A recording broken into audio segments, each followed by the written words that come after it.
नमस्कार दोस्तों, स्वागत है आपका आपके अपनी YouTube channel government job preparation पर। दोस्तों, आज से हम लोग यहाँ पर डिस्कस करेंगे जो लूसेंट का न्यू एडिशन है 2023 का, वो पूरी बुक यहाँ पर हम डिस्कस करेंगे। तो आज के इस वीडियो में हम प्राचीन इतिहास यानी कि एंशिएंट हिस्ट्री को डिस्कस करेंगे।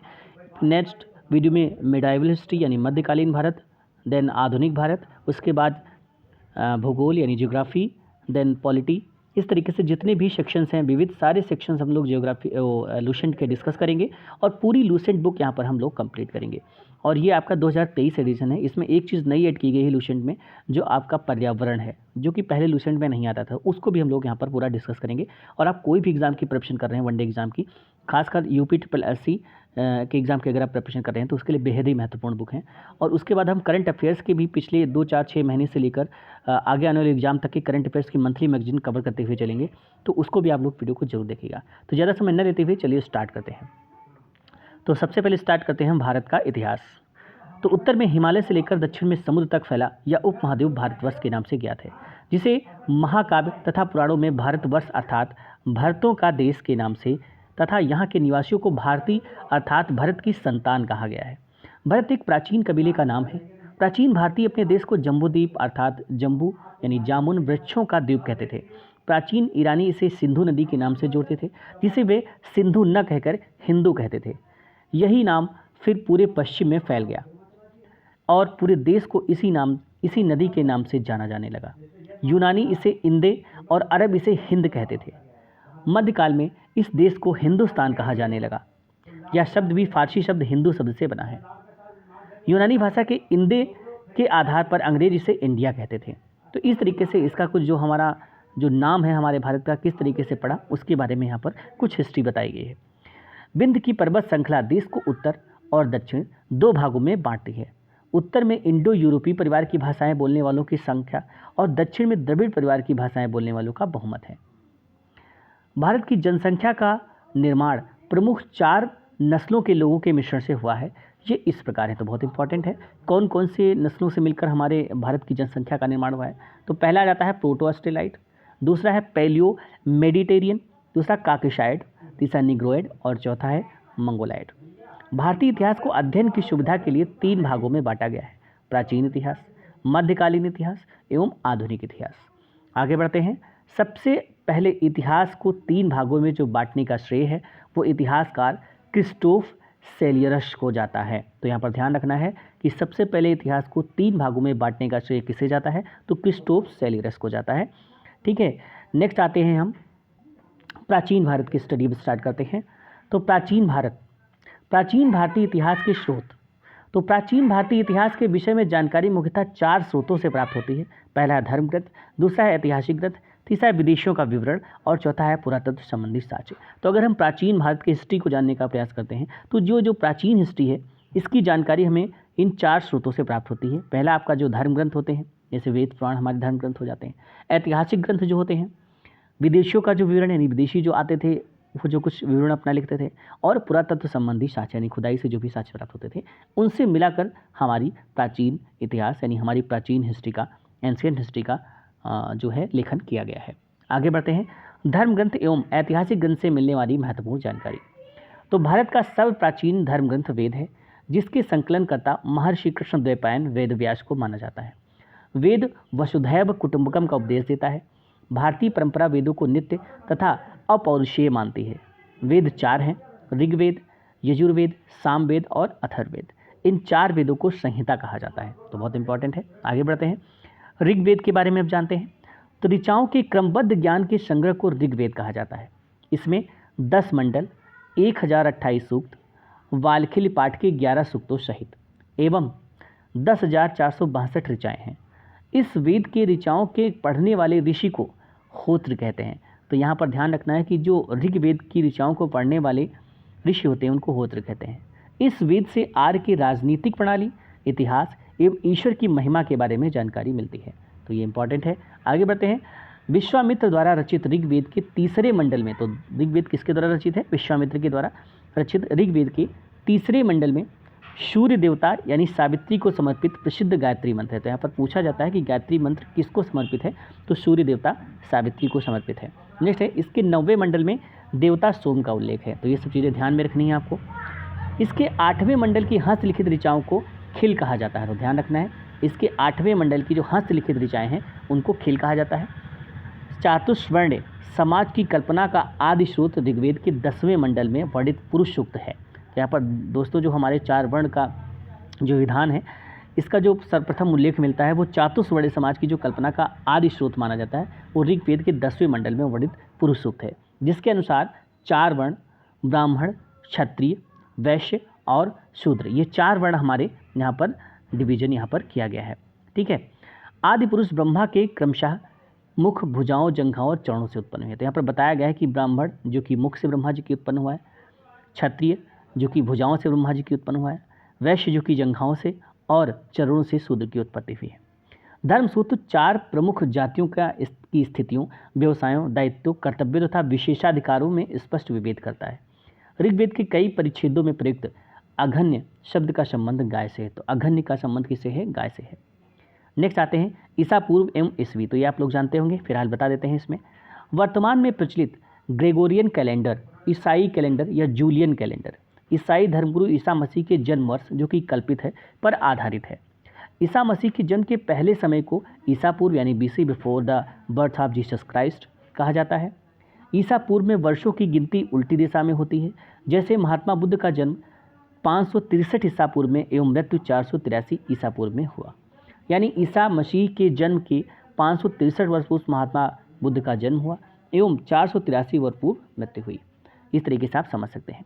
ईसा मसीह की जन्म तिथि से आरंभ हुआ सन ईसवी सन कहलाता है। इसके लिए संक्षेप में लिखा जाता है। ई को लैटिन भाषा के शब्द एडी में लिखा जाता है। एडी यानी एन्ना डोमिनी, जिसका शाब्दिक अर्थ होता है in the year of Lord Jesus Christ. ठीक है। नेक्स्ट है विंसेंट आर्थर ने प्राचीन भारत का पहला सुव्यवस्थित इतिहास अर्ली हिस्ट्री ऑफ इंडिया 1904 यानी 1904 में तैयार किया। इस पुस्तक के 1/3 भाग में केवल सिकंदर का आक्रमण वर्णित है। इसमें भारत को स्वेच्छाचारी शासन वाला देश कहा गया है, जिसे ब्रिटिश शासन की स्थापना से पहले कभी राजनीतिक एकता का अनुभव नहीं हुआ।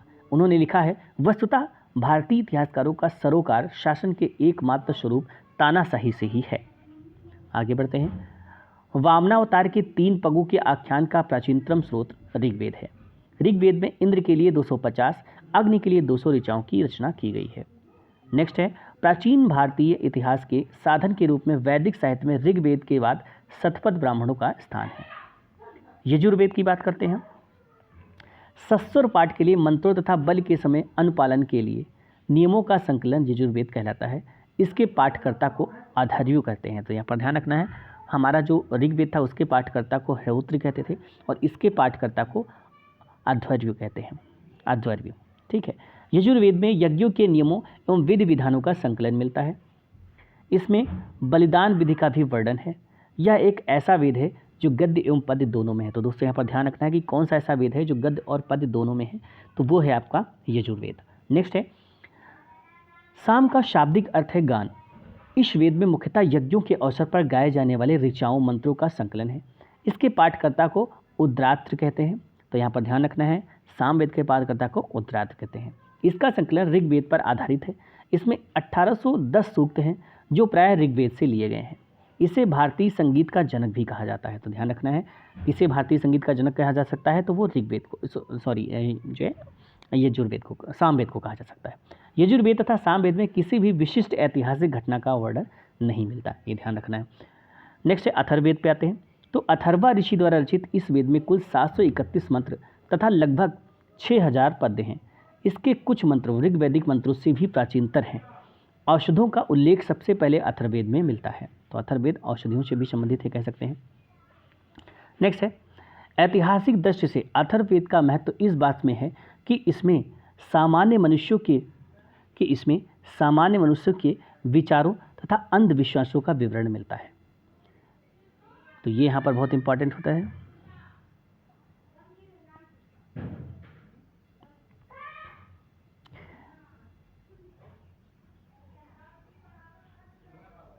नेक्स्ट यहाँ पर थोड़ा सा मिसप्रिंट है, इसको मैं देख के आपको बताता हूँ। इसमें मानव जीवन के सभी पक्षों, गृह निर्माण, कृषि की उन्नति, व्यापारिक मार्गों का खोज, रोग निवारण, समन्वय, विवाह तथा प्रणदगीतों, राजभक्ति, राजा का चुनाव, बहुत से वनस्पतियों एवं औषधियों, शाप, वशीकरण, प्रायश्चित, मातृभूमि, महात्म्य आदि का विवरण दिया गया है। कुछ मंत्रों में जादू टोने का भी वर्णन मिलता है। तो ये ध्यान रखना है कि किस वेद में जादू टोने का वर्णन देखने को मिलता है, तो वो आपका है अथर्ववेद। अथर्ववेद में परीक्षित को कुरुओं का राजा कहा गया है तथा कुरु देश की समृद्धि का अच्छा चित्रण मिलता है। नेक्स्ट है, इसमें सभा एवं समिति को प्रजापति की 2 पुत्रियां कहा गया है। वेदों की भी कई शाखाएं हैं जो वैदिक अध्ययन और व्याख्या से जुड़े विभिन्न दृष्टिकोणों का प्रतिनिधित्व करती हैं। शाकल शाखा ऋग्वेद से जुड़ी एकमात्र जीवित शाखा है। यजुर्वेद को शुक्ल यजुर्वेद और कृष्ण यजुर्वेद 2 शाखाओं में बांटा गया है। माध्यन्दिन और कार्व शुक्ल यजुर्वेद अथवा वाजनेय संहिता की शाखाएं हैं।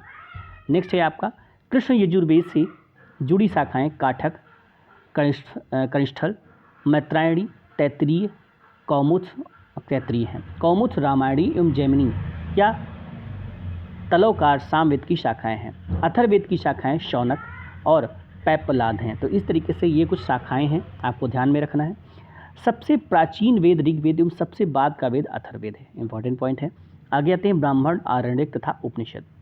तो संहिता के पश्चात ब्राह्मणों, आरण्यकों, उपनिषदों का स्थान है। इनमें उत्तर वैदिक कालीन समाज एवं संस्कृत के विषय में जानकारी प्राप्त होती है। ब्राह्मण ग्रंथ वैदिक संहिताओं की व्याख्या करने के लिए गद्य में लिखे गए हैं। प्रत्येक संहिता के लिए अलग अलग ब्राह्मण ग्रंथ हैं जिसे सारणी में दिया गया है। तो आगे हम देखेंगे सारणी में। तो यहाँ पर है ऋग्वेद का जो ब्राह्मण ग्रंथ है वो है ऐतरेय और कौशिकी। यजुर्वेद का ब्राह्मण है तैत्तिरीय एवं शतपथ। सामवेद का ब्राह्मण ग्रंथ है पंचविश और अथर्ववेद का ब्राह्मण ग्रंथ है गोपथ। तो ब्राह्मण ग्रंथ वैदिक संहिताओं की व्याख्या करने के लिए गद्य में लिखे गए हैं। प्रत्येक संहिता के लिए अलग अलग ब्राह्मण ग्रंथ है जिसे सारणी में दिया गया है, जो कि हमने अभी देखा। नेक्स्ट है, इन ब्राह्मण ग्रंथों में हमें परीक्षित के बाद और बिंबिसार के पूर्व की घटनाओं का ज्ञान प्राप्त होता है। तो कहाँ से कहाँ तक की घटनाओं का ज्ञान प्राप्त होता है? तो इन ब्राह्मण ग्रंथों में हमें परीक्षित के बाद और बिंबिसार से पूर्व की घटनाओं का ज्ञान प्राप्त होता है। ऐतरेय में राज्याभिषेक के नियम में कुछ प्राचीन राजाओं के नाम दिए गए हैं। ठीक है। शतपथ में गंधार, शल्य, कैकेय, कुरु, पांचाल, कौशल, विदेह आदि राजाओं का उल्लेख मिलता है। नेक्स्ट है, वैदिक साहित्य में ऋग्वेद के बाद शतपथ ब्राह्मण का स्थान है। आरण्यक में यज्ञ से जुड़े कर्मकांडों की दार्शनिक और प्रतीकात्मक अभिव्यक्ति है। नेक्स्ट है, उपनिषदों की जो संख्या है वो 108 है, जिसमें 13 को मूलभूत उपनिषदों की श्रेणी में रखा गया है। इसमें यज्ञ से जुड़े दार्शनिक विचार, शरीर, ब्रह्मांड, आत्मा तथा ब्रह्म की व्याख्या की गई है।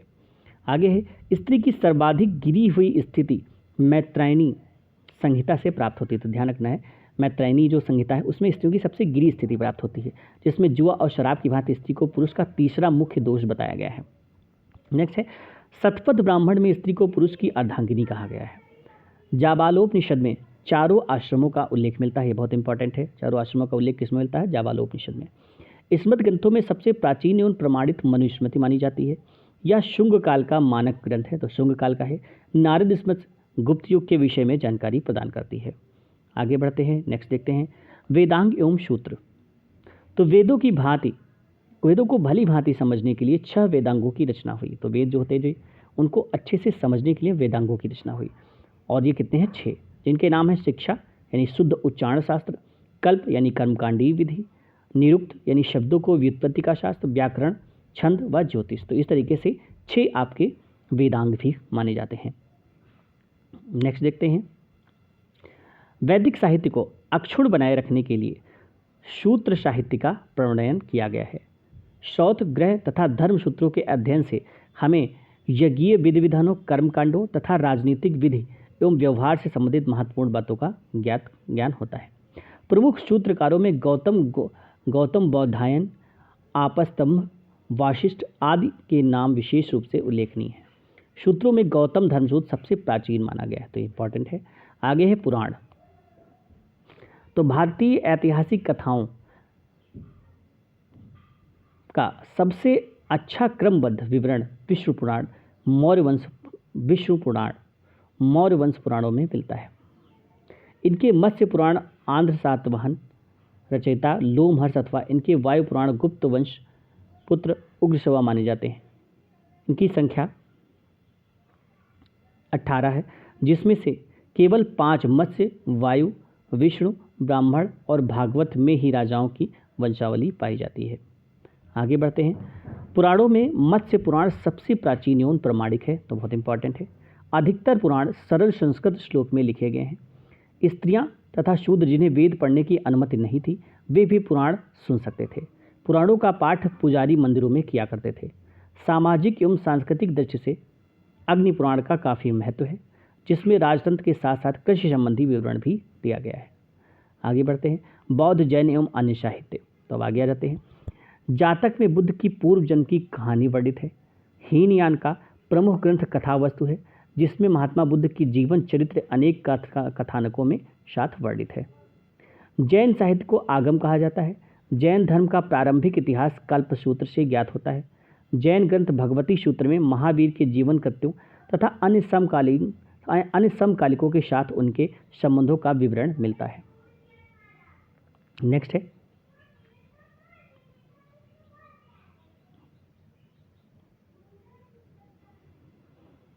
अर्थशास्त्र।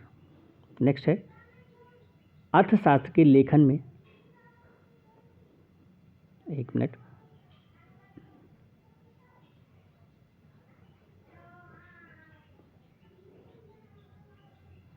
अर्थशास्त्र के लेखन में चाणक्य, कौटिल्य, विष्णुगुप्त हैं।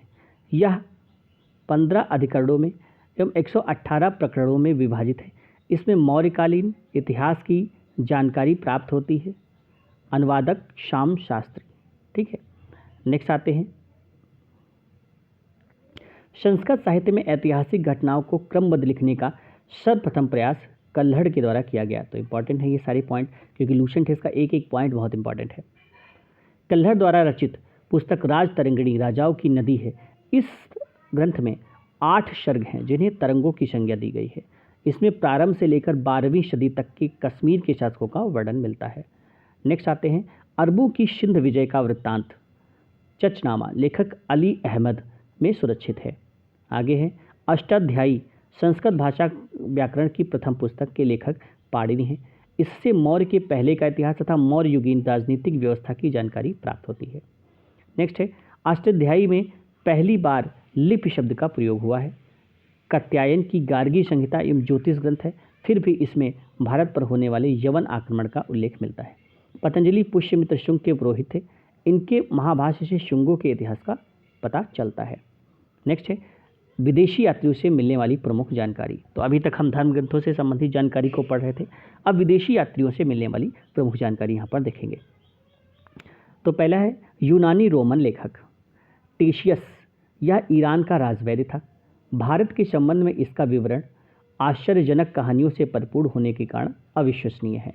नेक्स्ट आते हैं हेरोडोटस। नेक्स्ट किसके बारे में आते हैं? हेरोडोटस पे आते हैं। तो हेरोडोटस के बारे में देखते हैं। हेरोडोटस, इसे इतिहास का पिता कहा जाता है। इसने अपनी पुस्तक हिस्टोरिका में 5वीं शताब्दी ईसा पूर्व के भारत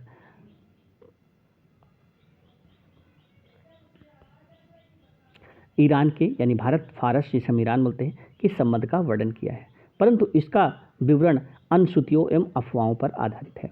तो ये भी यहाँ पर इतना ज़्यादा प्रामाणिक नहीं कह सकते हैं। आगे बढ़ते हैं। सिकंदर के साथ आने वाले लेखों में निर्याकस, आनेसिक्रिस्टस, अरिस्टोबुलस के विवरण अधिक प्रामाणिक एवं विश्वसनीय हैं। नेक्स्ट है मेगास्थनीज। यह सेल्यूकस निकेटर का राजदूत था, जो चंद्रगुप्त मौर्य के राज दरबार में आया था। इसने अपनी पुस्तक इंडिका में, यहाँ पर कुछ कटा हुआ है तो आप लिख लेंगे, इसने अपनी पुस्तक इंडिका, कौन सी पुस्तक की बात करेंगे? हाँ, इसने अपनी पुस्तक इंडिका में मौर्यकालीन समाज एवं संस्कृति के विषय में लिखा है। नेक्स्ट है डायमेकस। यह सीरियन नरेश आंतियोकस का राजदूत था, जो बिंदुसार के राज दरबार में आया था। इसका विवरण भी मौर्य युग से संबंधित है। नेक्स्ट है डायनुसियस। यह मिस्र नरेश टॉलमी फिलाडेल्फस का राजदूत था, जो अशोक के राज दरबार में आया था। आगे बढ़ते हैं।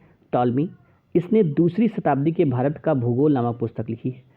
प्लिनी, इसने प्रथम शताब्दी में नेचुरल हिस्ट्री नामक पुस्तक लिखी। इसमें भारतीय पशुओं, पेड़ पौधों, खनिज पदार्थों आदि के बारे में विवरण मिलता है। नेक्स्ट है पेरिप्लस ऑफ द इरिथ्रियन सी। इस पुस्तक के लेखक के बारे में जानकारी नहीं है, यानी अननोन लेखक है।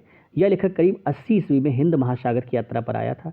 इसने उस समय के भारत के बंदरगाहों तथा व्यापारिक वस्तुओं के बारे में जानकारी दी है। आगे बढ़ते हैं, चीनी यात्री देखते हैं।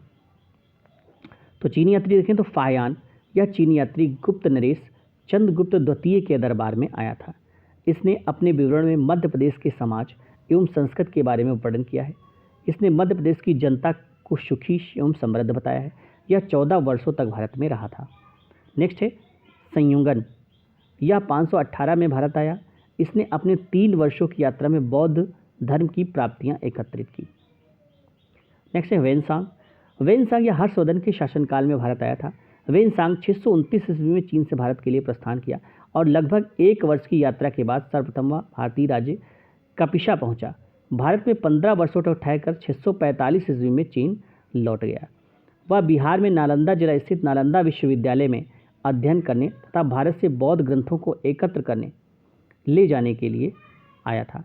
इसका भ्रमण वृत्तांत शियुकी नाम से प्रसिद्ध है, जिसमें 138 देशों का विवरण मिलता है। इसने हर्षवर्धन कालीन समाज धर्म राजनीति के बारे में वर्णन किया है। इसके अनुसार सिंध का राजा शूद्र था।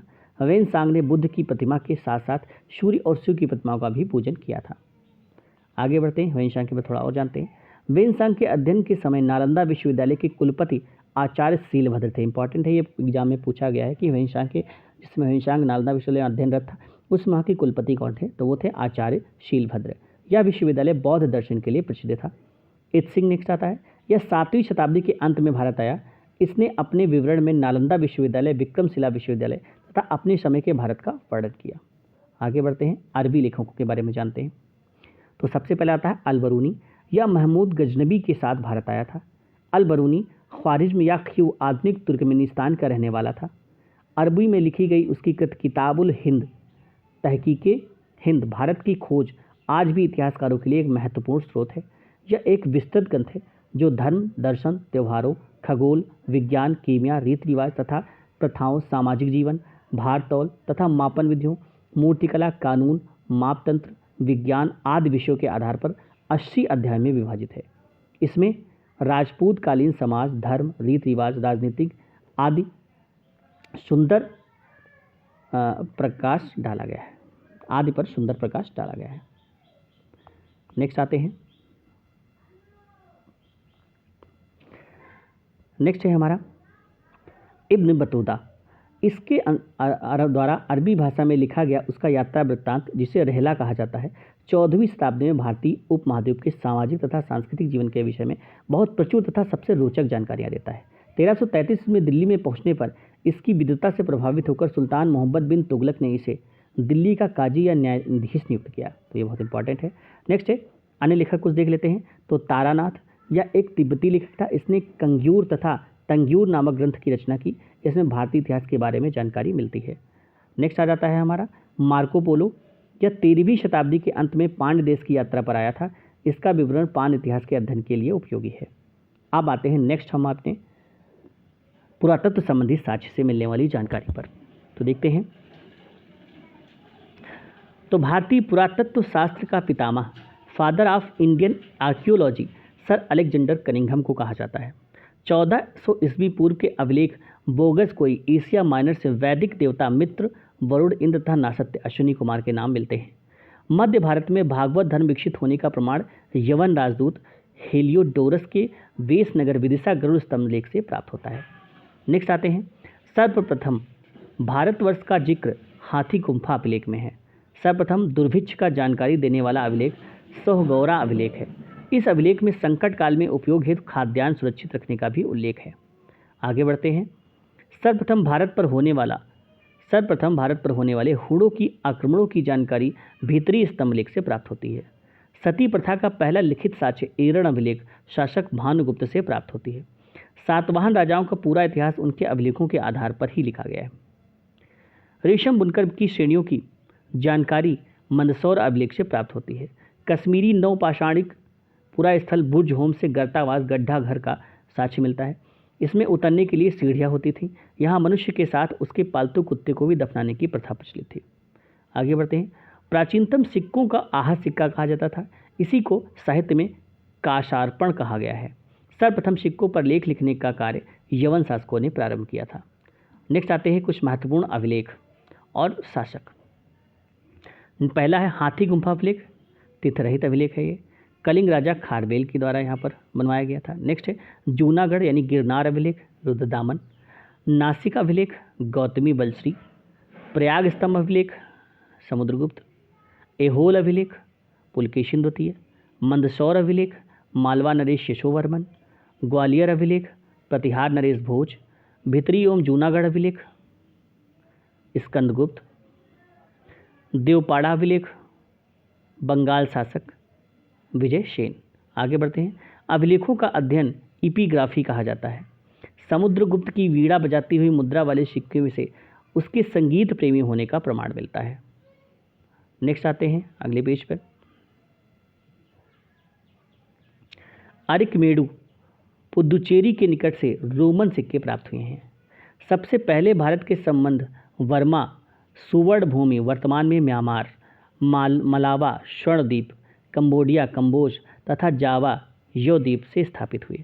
उत्तर भारत के मंदिरों की कला की शैली नागर शैली एवं दक्षिण भारत के मंदिरों की शैली द्रविड़ शैली कहलाती है। दक्षिणापथ के मंदिरों के निर्माण में नागर और द्रविड़ दोनों शैलियों का प्रभाव पड़ा, अतः यह बेशर शैली कहलाती है। आगे बनते हैं। पंचायतन। पंचायतन शब्द मंदिर रचना शैली से संबंधित है। एक हिंदू मंदिर तथा तब पंचायतन शैली का कहलाता है जब मुख्य मंदिर 4 सहायक मंदिरों से घिरा होता है। पंचायतन मंदिर के उदाहरण हैं कंदरिया महादेव मंदिर खजुराहो, ब्रह्मोश्वर मंदिर भुवनेश्वर, लक्ष्मण मंदिर खजुराहो, लिंगराज मंदिर भुवनेश्वर, दशावतार मंदिर देवगढ़ उत्तर प्रदेश और गोंडेश्वर मंदिर महाराष्ट्र। तो ये सब पंचायतन शैली में बने हुए मंदिर हैं। आगे बढ़ते हैं। ऐतिहासिक प्राग ऐतिहासिक काल। तो नेक्स्ट अब स्टार्ट होता है हमारा यहाँ से हिस्ट्री का प्राग ऐतिहासिक काल। इतिहास का विभाजन प्राग ऐतिहासिक हिस्ट्री, आदि इतिहास, प्रोटो हिस्ट्री व इतिहास हिस्ट्री 3 भागों में किया गया है। तो 3 भागों में किया गया इतिहास का विभाजन। प्राग ऐतिहासिक काल, प्री हिस्ट्री, आदि हिस्ट्री जिसे हम प्रोटो हिस्ट्री बोलेंगे, एवं हिस्ट्री, इन 3 भागों में किया गया है। जिस काल में मनुष्य ने घटनाओं का कोई लिखित विवरण उद्धृत नहीं किया उसे प्राग ऐतिहासिक काल कहते हैं। संस्कृति और बर्तन।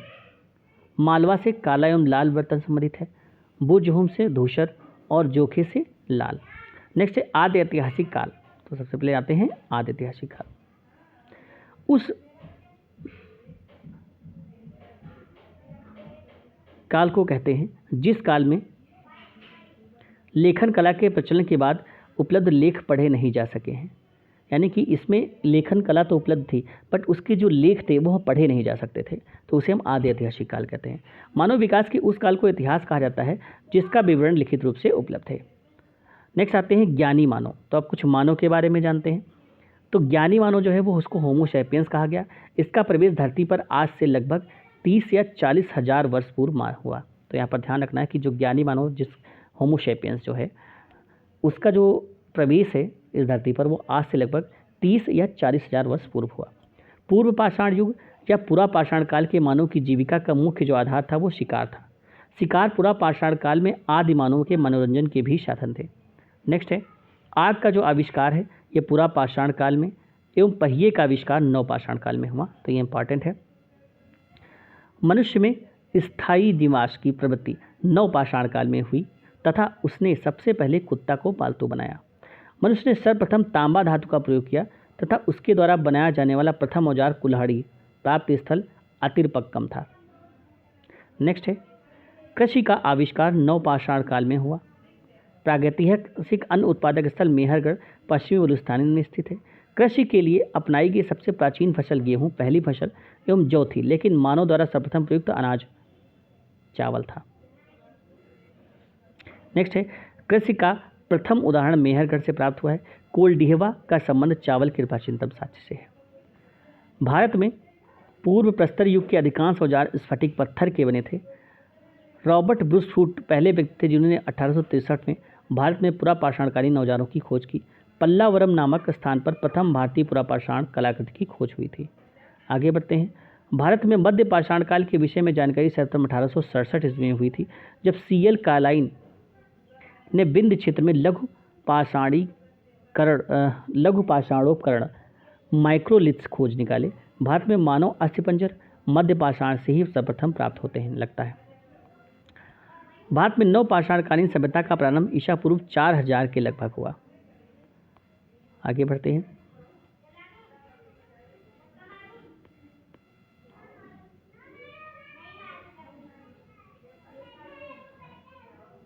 भारत का सबसे प्राचीन नगर मोहनजोदाड़ो था, सिंधी भाषा में, जिसका अर्थ होता है मृतकों का टीला। असम का श्वेतभू सिबन भारत में पाया जाने वाला एकमात्र मानवाव कपि है। नेक्स्ट है इमाम गांव ताम्रपाषाणियों की एक बड़ी बस्ती थी, इसका संबंध जौरवे संस्कृति से है। आगे बढ़ते हैं। भारत में शिवालक की पहाड़ी से जीवाश्म का प्रमाण मिलता है। भीमबेटका गुफा पुरापाषाणी आवासीय पुरास्थल है। यह आदि मानव द्वारा बनाए गए शैल चित्रों एवं शैलाश्रयों के लिए प्रसिद्ध है। इन चित्रों को पुरापाषाण काल से मध्य पाषाण काल तक के समय का माना जाता है। ये चित्र भारतीय उपमहाद्वीप में मानव जीवन के प्राचीनतम चिन्ह हैं। यह मध्य प्रदेश के रायसेन जिले में स्थित है। इसकी खोज वर्ष 1957 से 58 में डॉक्टर विश्वश्रीधर वाकणकर किसके द्वारा की गई? डॉक्टर विश्वश्रीधर वाकणकर द्वारा की गई थी। भीमबेटका क्षेत्र को भारतीय पुरातत्व सर्वेक्षण भोपाल मंडल ने अगस्त 1990 में राष्ट्रीय महत्व का स्थल घोषित किया था। इसके बाद जुलाई 2003 में यूनेस्को ने इसे विश्व धरोहर स्थल घोषित किया। आगे बढ़ते हैं। भारत में मनुष्य संबंधी सबसे पहला प्रमाण नर्मदा घाटी में मिलता है, बहुत इंपॉर्टेंट है। भारतीय नागरिक सेवा के अधिकारी रिजले प्रथम व्यक्ति थे जिन्होंने प्रथम बार वैज्ञानिक आधार पर भारत का जनसंख्या का प्रजाति विभेदीकरण किया। नेक्स्ट आते हैं सबसे इंपॉर्टेंट सिंधु सभ्यता, Indus valley civilization. Radio carbon dating C14 जैसी नवीन विश्लेषण पद्धति के द्वारा सिंधु सभ्यता की सर्वमान्यित 24 ईस्वी से 1700 ईस्वी पूर्व मानी गई है। इसका विस्तार त्रिभुजाकार है। तिथि निर्धारण की कार्बन डेटिंग की खोज अमेरिका के प्रसिद्ध रसायन शास्त्री V.F. लिबी द्वारा 1946 में की गई थी। तो किसने की थी? ये V.F. लिबी के द्वारा की गई थी। आगे बढ़ते हैं। नेक्स्ट है, इस पद्धति में जिस पदार्थ में कार्बन 14 की मात्रा जितनी कम रहती है वह उतनी ही प्राचीन मानी जाती है। आगे बढ़ते हैं। सिंधु सभ्यता की खोज 1921 में राय बहादुर दयाराम साहनी ने की। सिंधु सभ्यता को आदि ऐतिहासिक प्रोटो हिस्टोरिक अथवा कांस्य ब्रॉन्ज युग में रखा जा सकता है। इस सभ्यता के मुख्य निवासी द्रविड़ एवं भूमध्य सागरी थे। तो इंपॉर्टेंट है, जो सिंधु सभ्यता के निवासी थे वो कौन से थे? वो थे द्रविड़ एवं भूमध्य सागरी। सर जॉन मॉर्सन भारतीय पुरातत्व सर्वेक्षण विभाग के तत्कालीन महानिदेशक ने वर्ष 1924 से सिंधु घाटी सभ्यता का नामक एक उन्नत नगरीय सभ्यता पाए जाने की विधिवत घोषणा की।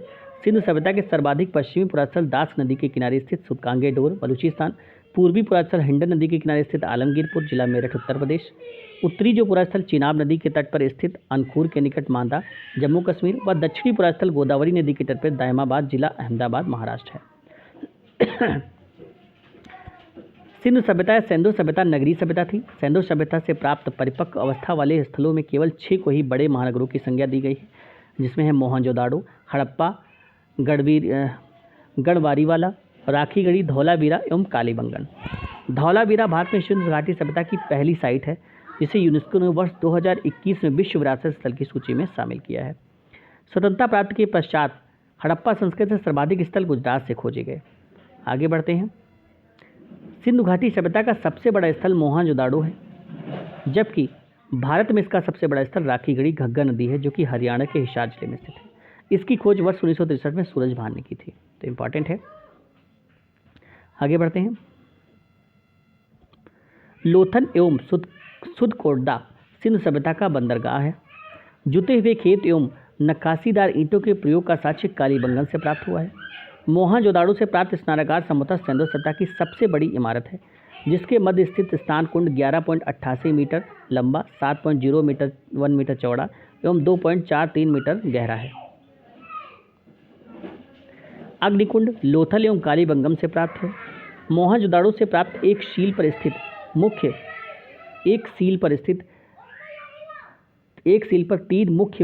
तीन मुख वाले देवता पशुपतिनाथ की मूर्ति मिली है। उनके चारों ओर हाथी, गेंडा, चीता एवं भैंसा विराजमान है। नेक्स्ट है, मोहनजोदाड़ो से नर्तकी की एक कांस्य मूर्ति भी मिली है। तो इंपॉर्टेंट है, मोहनजोदाड़ो से क्या क्या मिला है। आगे है, हड़प्पा की मोहरों पर सबसे अधिक एवं श्रृंगी पशु का अंकन मिलता है। यहाँ से प्राप्त एक आयताकार मोहर में स्त्री के गर्भ से निकलता पौधा दिखाई देता है। नेक्स्ट है, मनके बनाने के कारखाने लोथल एवं चनुधड़ों से मिले हैं। सिंधु सभ्यता की लिपि भाव चित्रात्मक है। यह लिपि दाईं से बाईं ओर लिखी जाती है। अब जब अभिलेख एक से अधिक पंक्तियों का होता था तो पहली पंक्ति दाईं से बाईं और दूसरी पंक्ति बाईं से दाईं ओर लिखी जाती थी। लेखन कला की उचित प्रणाली विकसित करने वाला पहली सभ्यता जो है वह सुमेरिया की सभ्यता। नेक्स्ट, सिंधु सभ्यता के लोगों ने नगरों तथा घरों के विन्यास के लिए ग्रिड पद्धतियां बनाई थी। घरों के दरवाजे और खिड़कियां सड़क की ओर न खुलकर पिछवाड़े की ओर खुलते थे। केवल लोथल नगर के दरवाजे के जो घरों के दरवाजे थे वो मुख्य सड़क की ओर खुलते थे। आगे हैं, सिंधु सभ्यता में मुख्य फसल थी गेहूं और जौ। सैंधववासी मिठास के लिए शहद का प्रयोग करते थे। मिट्टी से बने हल का साक्ष्य बनावली से मिला है।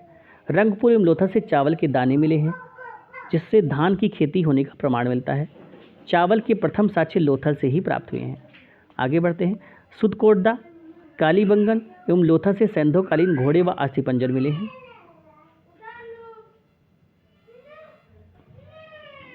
नेक्स्ट है, तौल की इकाई समता 16 के अनुपात में थी। सैंधव सभ्यता के लोग यातायात के 2 पहियों एवं 4 पहियों वाली बैलगाड़ी या भैंसा गाड़ी का उपयोग करते थे। मेसोपोटामिया के अभिलेखों में वर्णित मेलुहा शब्द का जो आपका जो अभिप्राय है वो सिंधु सभ्यता से है। किससे है वो? सिंधु सभ्यता से। ठीक है, आगे बढ़ते हैं, नेक्स्ट देखते हैं। तो कुछ यहाँ पर लिस्ट दी गई है जिसको हम समझने का प्रयास करेंगे, उसको बाद में पढ़ते हैं, पहले आगे देख लेते हैं। संभवतः हड़प्पाकालीन संस्कृत का जो शासन है वो वर्णित है। हड़प्पाकालीन संस्कृति का जो शासन वर्णित है, शासन वर्णिक वर्ग के हाथों में था। तो यहाँ पर है, संभवतः हड़प्पा संस्कृत का जो शासन है वो वर्णिक वर्ग के हाथों में था। जैसे पिग्गट ने हड़प्पा एवं मोहनजोदड़ो को एक विस्तृत साम्राज्य की जुड़वा राजधानी कहा है। सिंधु सभ्यता के लोग धरती को उर्वरता की देवी मानकर उसकी पूजा किया करते थे। इंपॉर्टेंट है ये भी। वृक्ष पूजा एवं शिव पूजा के प्रचलन के साक्ष्य भी सिंधु सभ्यता से मिले हैं। स्वास्तिक चिन्ह संभवतः हड़प्पा सभ्यता की देन है। इस चिन्ह से सूर्योपासना का अनुमान लगाया जाता है। सिंधु घाटी के नगरों में किसी भी मंदिर के अवशेष नहीं मिले हैं। तो इंपॉर्टेंट है, कोई भी मंदिर के अवशेष यहाँ पर प्राप्त नहीं हुए हैं। सिंधु सभ्यता में मातृ देवी की उपासना सर्वाधिक प्रचलित थी। पशुओं में कुबड़ वाला सांड इस सभ्यता के लोगों के लिए विशेष पूजनीय था। स्त्री मृद मूर्तियाँ, मिट्टी की मूर्तियाँ अधिक मिलने से ऐसा अनुमान लगाया जाता है कि सैंधव सभ्यता मात्र सत्तात्मक थी। आगे है, सैंधववासी सूती एवं ऊनी वस्त्रों का प्रयोग करते थे। मनोरंजन के लिए सैंधववासी मछली पकड़ना, शिकार करना, पशु पक्षियों की आपस में लड़ाना, चौपड़ और पासा खेलना आदि साधनों का उपयोग करते थे। सिंधु सभ्यता के लोग काले रंग के डिजाइन किए हुए लाल मिट्टी के बर्तन बनाते थे। सिंधु घाटी के लोग तलवार से परिचित नहीं थे। कालीबंगम एकमात्र हड़प्पाकालीन स्थल है जिसका निचला शहर सामान्य लोगों के रहने के हेतु भी किले से घिरा हुआ था। कालीबंगन का अर्थ है काली चूड़िया। यहाँ से पूर्व हड़प्पा स्थलों के खेत जोते जाने और अग्नि पूजा की प्रथा के प्रमाण मिले हैं। पर्दा प्रथा में वैश्यावृत्ति सैंधव सभ्यता से प्रचलित थी। शवों को जलाने एवं गाड़ने यानी दोनों प्रथाएं प्रचलित थी। हड़प्पा के में शवों को दफनाए जबकि मोहनजोदड़ो में शवों को गाड़ने की प्रथा विद्यमान थी। लोथल एवं कालीबंगा युग समाधियां मिली हैं। सैंधव सभ्यता के विनाश का संभवतः सबसे प्रभावी कारण बाढ़ है। आग में पकी हुई मिट्टी को टेराकोटा कहा जाता है। तो ये कुछ यहाँ पर इसके इंपॉर्टेंट पॉइंट्स थे। एक लिस्ट है उसको देख लेते हैं। तो सिंधु सभ्यता विदेशी व्यापार आयातित और प्रदेश। तो तांबा कहाँ से मंगवाया जाता था? तो ये खेतड़ी, बलूचिस्तान और ओमान से मंगवाया जाता था। चांदी अफगानिस्तान एवं ईरान से मंगवाया जाता था। सोना कर्नाटक, अफगानिस्तान और ईरान। टिन अफगानिस्तान एवं ईरान। गोमेद सौराष्ट्र, लाजवद मेसोपोटामिया और सीसा ईरान से मंगवाया जाता था। आगे बढ़ते हैं, लिस्ट हम देख लेते हैं। नदियाँ, सैंधव सभ्यता के प्रमुख स्थल, नदी और उत्खनन करता है। तो ये लिस्ट इंपॉर्टेंट है, इसको देखना हमारे लिए बहुत ही ज़्यादा इंपॉर्टेंट है। तो इसको देख लेते हैं, इस पूरी लिस्ट को। तो पहला है यहाँ पर हड़प्पा, जो कि रावी नदी के तट पर स्थित है। पाकिस्तान के पंजाब प्रांत का साहिवाल जिला, इसके खोज करता है दयाराम साहनी 1921, माधवराव वत्स 1926 ईस्वी। ठीक है, नेक्स्ट आते हैं मोहनजोदाड़ो। ये सिंधु नदी पर स्थित है। पाकिस्तान के सिंध प्रांत के लरकाना जिले राखालदास जी इसके खोज करता है। 1922 में उन्होंने खोज की। नेक्स्ट है इसका मैके ने 1927 ईस्वी और विले ने 1930 ईस्वी। इस तरीके से इसका ये खोज करता है।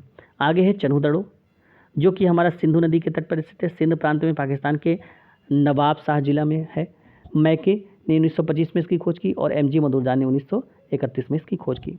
नेक्स्ट है कालीबंगम, घग्गर नदी पर स्थित है, राजस्थान का हनुमानगढ़ जिला में स्थित है।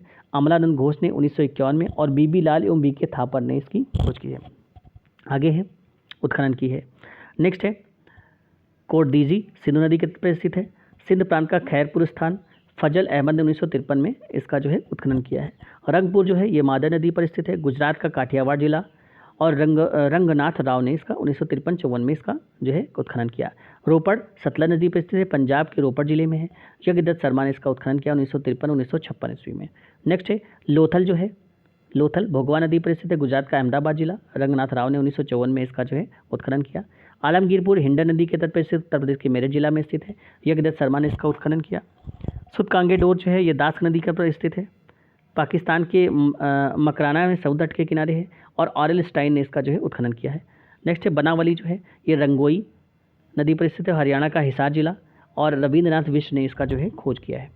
नेक्स्ट है धौलावीरा, लूनी नदी पर स्थित है, गुजरात के कच्छ जिला, खादिर द्वीप पर स्थित है। जेपी जोशी ने 1967-68 और रविंद्र सिंह बिष्ट ने 1990 में इसका जो है उत्खनन किया। सोतकाह जो है शादी कौर नदी पर स्थित है, दक्षिणी बलूचिस्तान में स्थित है। जॉर्ज डेल्स ने 1962 में इसका जो है उत्खनन किया है। तो इस तरीके से यहाँ पर हमने उत्खननकर्ता और नदी परिस्थिति और सभ्यता का नाम हमने देखा। तो ये था दोस्तों सिंधु सभ्यता तक का वीडियो। आगे का वीडियो जो है नेक्स्ट वीडियो में देखते हैं। Thanks for watching.